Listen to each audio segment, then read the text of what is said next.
Up to last week, motorized sliders really scared me. I was scared of having to bring this huge bag to every shooting, just in case that I might eventually need the slider. And since I didn't like it at all, I was scared of never using it for my videos, although I spent all the money on it. So I used it for different things. But things changed completely when iFootage released the Share Slider Nano, a 2-axis motion slider that doesn't scare me at all and that solves all the problems I had with my old slider. First of all, it is so tiny, it fits in my backpack. And if this is full already, this is the bag the Nano comes with. It's about quarter the size of the bag of my old slider.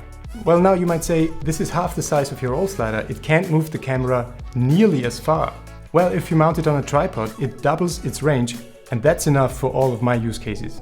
And if I really have to make an orbit shot around an object, where it's good to have a long slider, in a lot of cases you can just move a shorter slider nearer to the object and you get the same angle covered.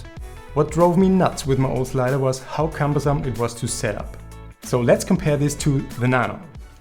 3, 2, 1, go! Setting up takes 15 seconds on the Nano, calibration takes 19 seconds, the range settings take 19 seconds, it's filming after 53, whereas we're still setting the range on the old slider, we're filming after 89 seconds, so we have 100 seconds versus 72 seconds on the Nano.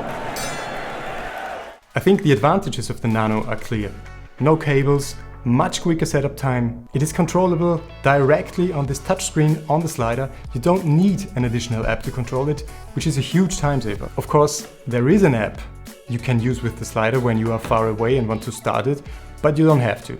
The next advantage is you can move it from any angle to any angle you want, which is not possible with the old slider. Just move the camera to the first position, press OK, to the end position, confirm again, done. Then you can dial in how many seconds the move should take, per default is 20. And if you want a loop between start and end position, just press one button. With the old slider, it's not possible to start at any angle and end at any angle, because you can just control the pan axis with this mechanical bar. And this is more try and error, because this bar sets start angle and end angle at the same time. No chance to set them separately. And since this mounting plate has some play on the bar, it's not a very precise movement either. Now I want to show you something cool. Besides the movements we all know from sliders, we can even fake a crane shot. Just turn the slider 90 degrees on the tripod, and the tripod head now tilts the slider. Now you have to tilt the camera in the opposite direction, like this. What I have to say is this does not work vertically at all, or 45 degrees at all, because the camera is too heavy for this motor. And if you mount it on this plate, the slider has to move its own weight up and the camera up, and this is simply too heavy. I've tested this, it works up to 25 degrees with my Sony A7siii in a small rig cage with a Tamron 17-28 lens. When I talked to other filmmakers and told them a month ago that I wanted to buy a new slider, they asked me, "You have a gimbal, why don't you film it with this?" The simple answer is I can't. Of course, a gimbal helps you to stabilize your camera, but it's never as smooth and precise as a slider. And I give you 3 examples where you need a slider that you cannot do with a gimbal.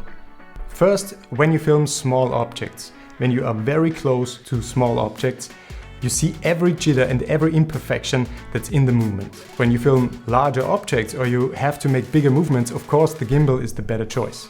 These shots here with the gimbal turned out pretty smooth. As you can see, there is no jitter whatsoever.